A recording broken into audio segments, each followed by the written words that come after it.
Straight in, here we go. Back into the ranked match with Live to Light here.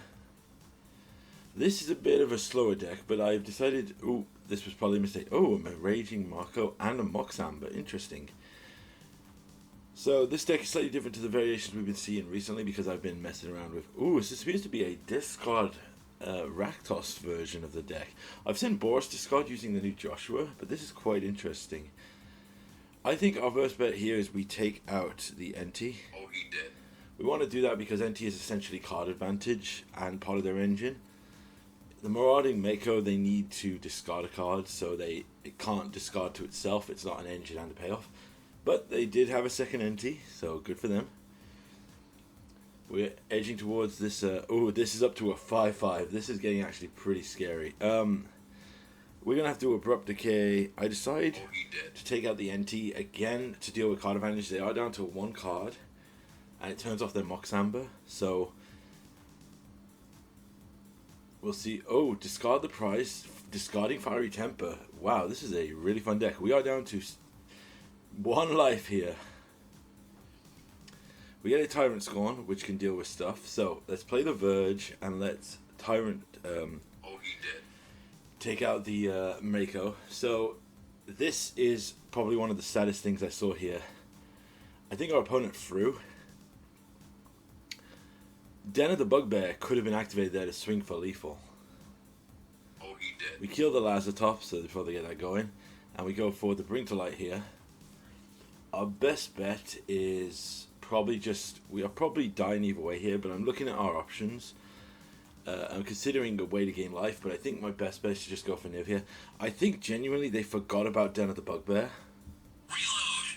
And that's really unfortunate for them. We hit 3 cards. So here, if they activate Den, they win the game. If they have a burn spell, they win the game. There's tons of ways out of this.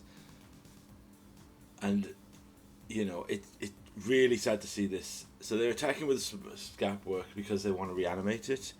Unearth it, sorry. And gain value there. Croxer. Right, we're going to have to discard this Vanishing Verse. They could bring back Croxer with the 10 cards they have in the graveyard now. So first things first, we've got to stabilize life here. We will hit them for free and grab Yorion, hold back for blocker here. If they reanimate Croxer, we can just grab with the... we discard the Supreme Verdict, I would say. Assuming that. Yeah, they reanimate the Croxer. We discard the Verdict.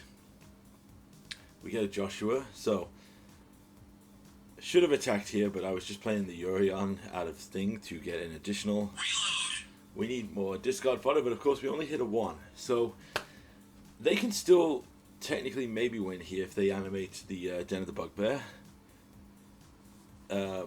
With the Croxer attack, it would put us on the back book. And they have enough for the Mutt, so they could Mutt and... they play the Mariko. Yeah. Is it 4 mana to activate Den of the Bugbear? My bad, if I made that assumption wrong. We'll discard the Joshua, then we'll trade and block. Hold the line. So, they will... Ultimately, I decide that I'm going to get rid of the Niv because we have the Cosmic Rebirth here. But ultimately, X-Def, let's gain some life. And we'll attack in, put him down to 11. We can Cosmic Rebirth to bring back. I should look at Den of the Bugbear, actually. Maybe they didn't misplay. Maybe I'm just assuming. I haven't played Den of the Bugbear for a long time, so I wasn't sure what it does. Alright, they're going to...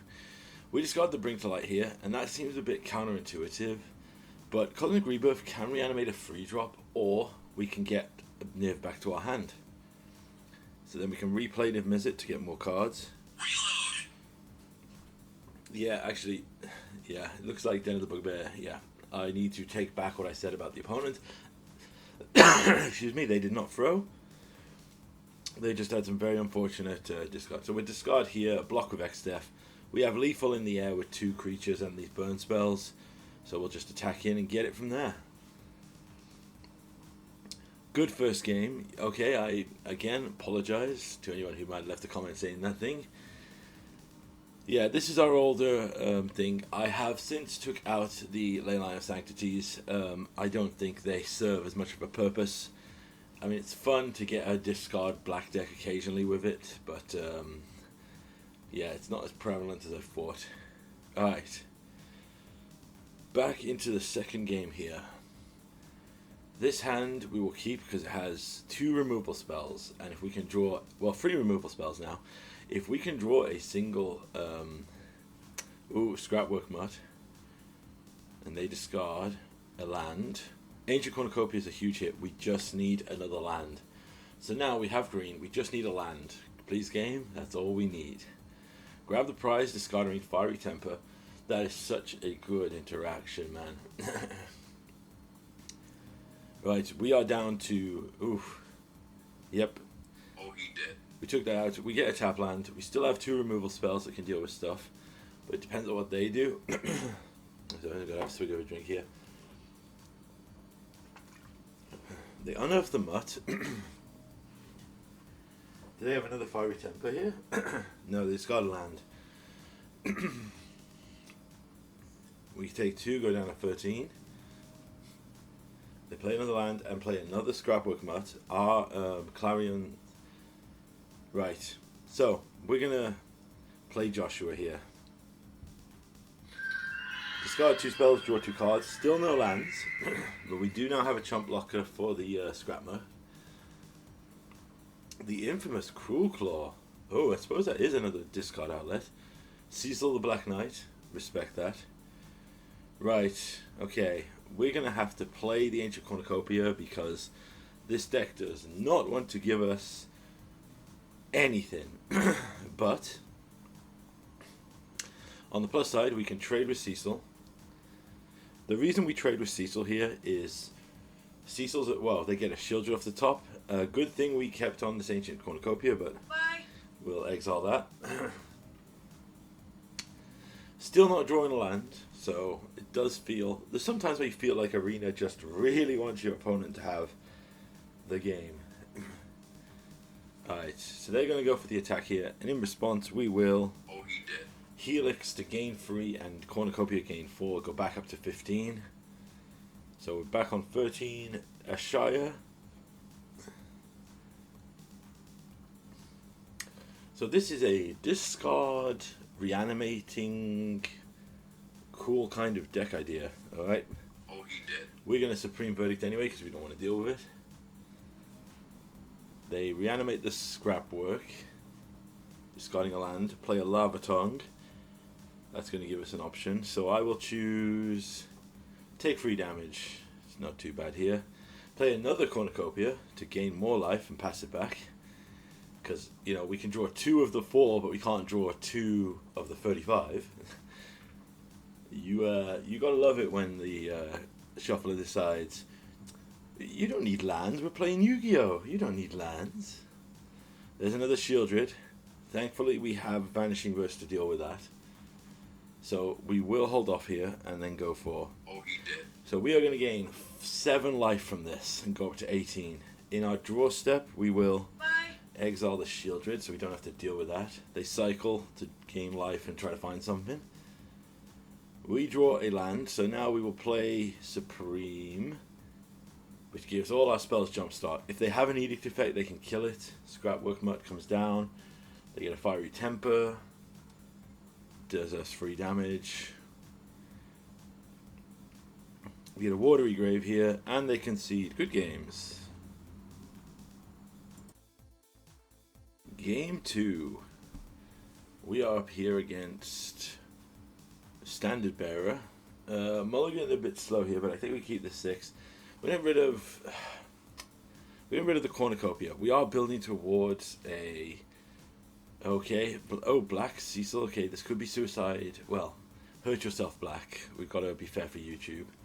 We're down to 18. There's the Fortsies. Unfortunate. They take Niv, which is fair. So let's get this Cornucopia down, just to have more draws available. They are down to 14. Anguish Darkstar, that's another Bob effect. So we will take out the Cecil. Oh, he did. We take out the Cecil because Cecil has the ability to flip and make all their stuff indestructible. Oh, it's Golgari. Interesting. There's a Dark Confidant with very sick art. We get a Bring to Light here, which is perfect for us. So let's shock in and Bring to Light. Now, best option here is to grab Nimizit. I consider Supreme because they appear to be mostly mono black. However, they are probably running Edict effects, so we will go for the reload and gain 5 life. Reload. Free cards, not too bad. Free relevant spells, and Bring to Light can be anything we need. And they kill themselves because for some reason they're running the Unholy Annex and the Shieldred. For those who don't know, rooms count as both sides of the thing. It's the same with any kind of split card of magic. If you reveal it, for example, the Steam Vent's Roaring Furnace here is 7. So Ritual Chamber and Unholy Annex is 8. So they're running an 8-drop in their Hurt Yourself deck, which is insane to me. But, you know, I'll take it.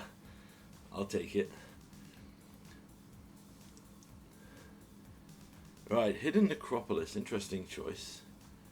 Okay, let's keep dropping lands here. I choose to hold up a Tyrant Scorn here to respond to any... Okay, no, they just go for the Unholy Annex. Alright then, so we'll get the Ancient Cornucopia down, because life gain could be very relevant in this matchup. There's the Unstoppable Stalker, and probably a Fortsies. No, a Cecil. So, best option here... The Supreme Verdict does take out everything, but then the... Yeah.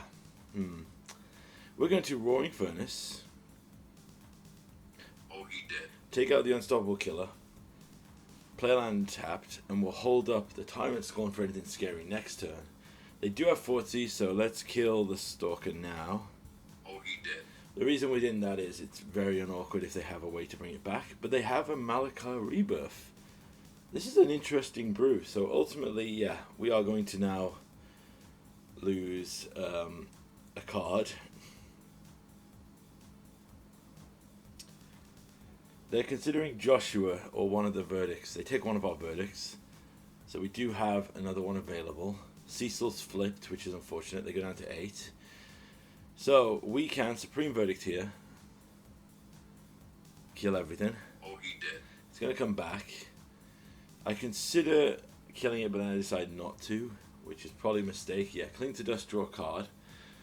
Is this just a Golgari rock deck that maybe will lend heavily into the Suicide Black lines? Alright, so they make the 8/8 to drain us and draw 2. So first things first, let's try and kill this. Oh, he did. Which we do. Then let's Molten Collapse, kill the demon. We have the potential to unlock the room or play the Joshua as required. There's a Lily of the Veil, so we're not going to get to do that now because we're going to have to drop this Joshua. There's a Scavenger Regent. They are down to 8. So let's just unlock the room here and pass back. We draw 2 lands, as we do. Liliana is going to make us discard a land. We are down to 20. They have another Cecil, so he's going to flip next turn. Annex puts him down to 6. Where's our ley line? A bit late to the party, but you know, we'll play it because there's a funny reason for this. We'll pass back. The reason we're going to play this is we'll hold up the Abrupt Decay. Lily's ultimate is a target, so they can't exactly do anything too crazy to us. So I'm going to wait till they go for the attack. We're going to let it go. They're then going to uptick, go down to 7, uptick. In response, we'll take out the Cecil. Oh, he did. The reason we're going to try that, they're going to Malachi Rebirth down to 5, flip it, it comes down to 2, discard down. So, they're at 5 life, they go for a Discover 4, Malachi Rebirth, can't cast it, goes to their hand. They are down to 3 and we top deck the Helix. Unlucky. Oh, he did. Good game. Final match here. Now this one is a bit unique. I just wanted to display this here. We're going to keep this because we have a Joshua into a Bring to Light, and assuming that our opponent's going to discard us out, we could be in it's still a pretty resilient hand. Kuja sadly has been cut from the list since I last played this version.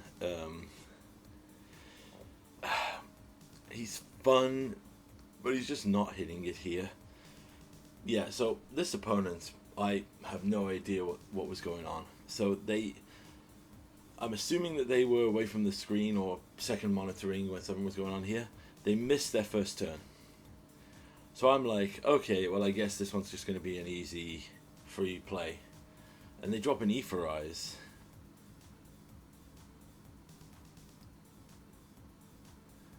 Okay.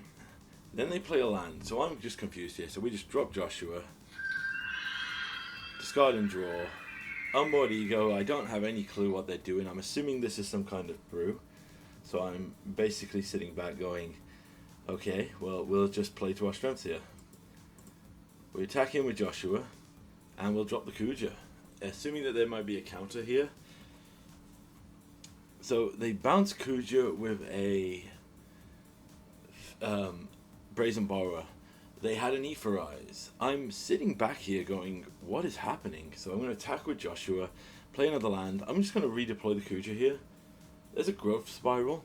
So I was thinking to myself, is this Simic Flash? So Kuja in this scenario could be really good because having a bunch of wizards to just constantly ping, even if we don't get to resolve our spells, could be pretty solid. I want to point out as well, I want to stress this, this is double speed. So I'm recording the commentary while playing the video back at twice speed.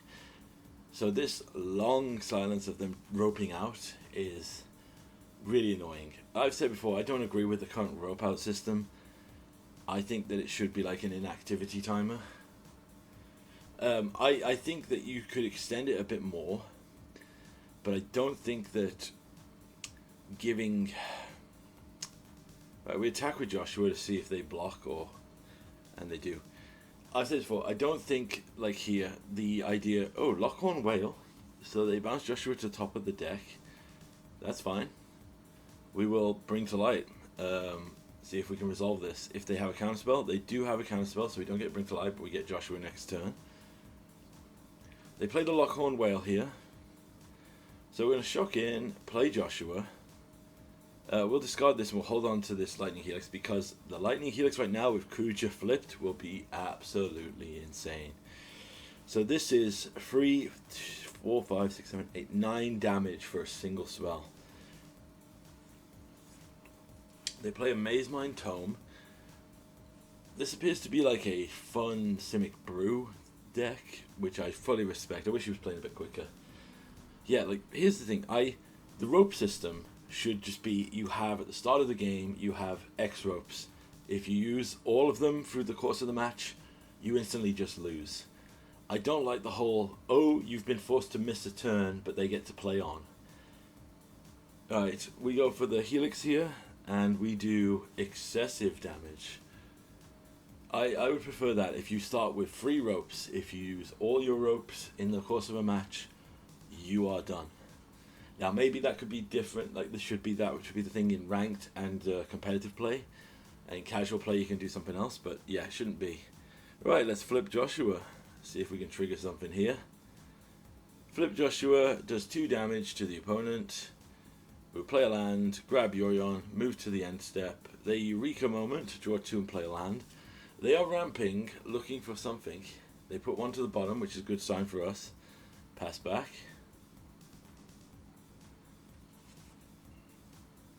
They have to bounce the Phoenix or die, and they concede. And I'll point it out now that our opponent basically does not play out the match. They basically quit, which is a bit of a shame here. Yeah, they basically just have fully quit out. And, you know, fully respect. If you don't want to play it out, you don't have to, and I fully respect that. And the fact that you didn't rope it out, I fully respect. So, good games. Let's keep going.